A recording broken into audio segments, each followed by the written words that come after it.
बांग्लादेश से इस समय एक बड़ी खबर आ रही है। राजनीतिक अस्थिरता के बाद अब बांग्लादेश की न्यायपालिका भी चरमरा गई।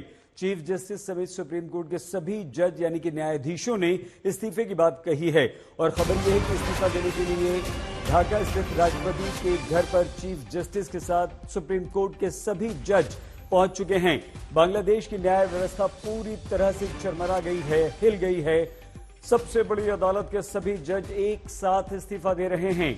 शेख हसीना पूर्व प्रधानमंत्री के तख्तापलट के बाद न्यायपालिका ने खुद ही पद छोड़ने का निर्णय किया है। छात्रों का आंदोलन काफी तेज है। नए प्रधानमंत्री आइए सीधे हम इस समय ढाका आशुतोष मिश्रा हमारे संवाददाता के पास लिए चलते हैं। आशुतोष, यह निर्णय क्यों किया गया चीफ जस्टिस और उनके सभी जजों ने?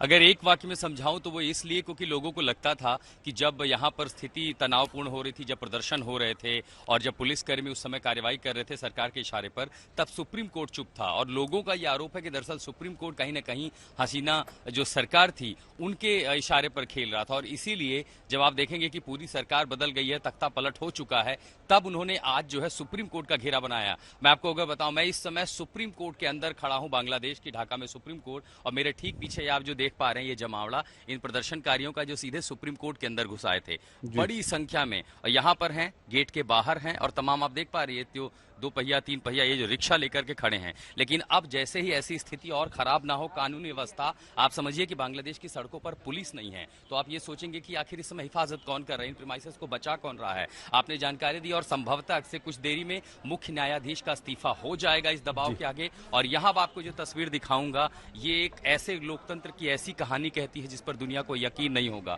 ये बांग्लादेश की सेना है और ये सुप्रीम कोर्ट का मुख्य दरवाजा है। इस समय सुप्रीम कोर्ट के मुख्य दरवाजे पर बांग्लादेश की सेना जो है हिफाजत कर रही है, वो सुरक्षा कर रही है, क्योंकि कहीं पर पुलिस नहीं है।